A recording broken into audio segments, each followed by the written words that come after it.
Have you ever been in a jungle? And I mean a real jungle.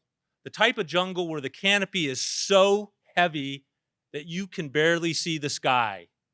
The kind of jungle that is so thick that it is almost impenetrable. And the vines grab you and they tear at your skin. And you know what's in a jungle like that? Poisonous snakes and spiders as big as your head.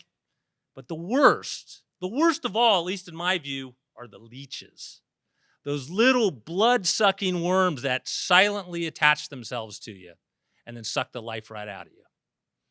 Well, it was a jungle like that, over 3 miles of it, that stood between me and my adventure racing team called the Dirty Avocados and the finish line of the XPD. Now, I've been an endurance athlete my entire life. I ran my first marathon when I was 16. I did triathlons through my 20s. I raced mountain bikes in my 30s. I did 24-hour solo mountain bike races. I did 100-mile mountain bike races. And in my early 40s, I discovered adventure racing. Now, adventure racing is a team of 4, a co-ed team, where you compete using only a map and a compass, looking for checkpoints. And those races can last anywhere from 8 hours to 10 days.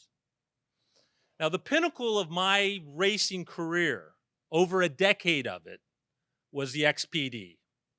My team and I traveled to Queensland, Australia to compete in a 700-kilometer, 10-day event. Now, this wasn't just an expedition camping trip. This was a world championship qualifier. What that meant is 46 of the best teams from the entire planet were there, from New Zealand and Australia, from South Africa and Germany, from the United Kingdom, and of course, there were American teams. Now, when we reached the throat of this jungle, this leech-infested, impenetrable jungle, we were 7 days into the race. We had swam and paddled at the Great Barrier Reef. We had paddled the Class 4 Tully River. We had hiked through the Misty Mountains, and we had biked through a place called the Tabletop Lands. And so when we got to that jungle and we were staring down the throat of it, we were in 20th place. Now, that wasn't bad considering I was one of the oldest competitors, because the day we started was my 50th birthday. So I was feeling pretty good about that, but we were kind of a mess. Our feet were shredded. We hadn't eaten enough. I lost 25 pounds in that race. And we had slept only a couple hours a night. This was the last hurdle before we got to the finish line.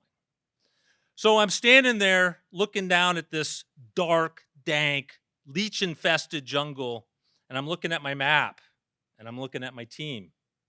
I'm looking back at the map, and I look back at the team, and I said, well, you know, I got good news and I got bad news. The good news is we don't have to go through that. The bad news is that it's going to add about 20 to 25 miles to this already way too long journey. But we looked at each other, and everybody kind of gave a nod, and we took off down the backside of the mountain. And we circumnavigated this entire jungle section.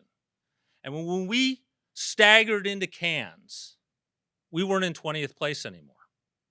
We were in 11th place, the second American team to finish. The reason that we did that is we picked our own route. We were the only team to do that. We passed teams that were hours ahead of us and left them 8, 9 hours behind us. And what I learned from that event and a whole lifetime of adventure racing is that you got to pick your own route.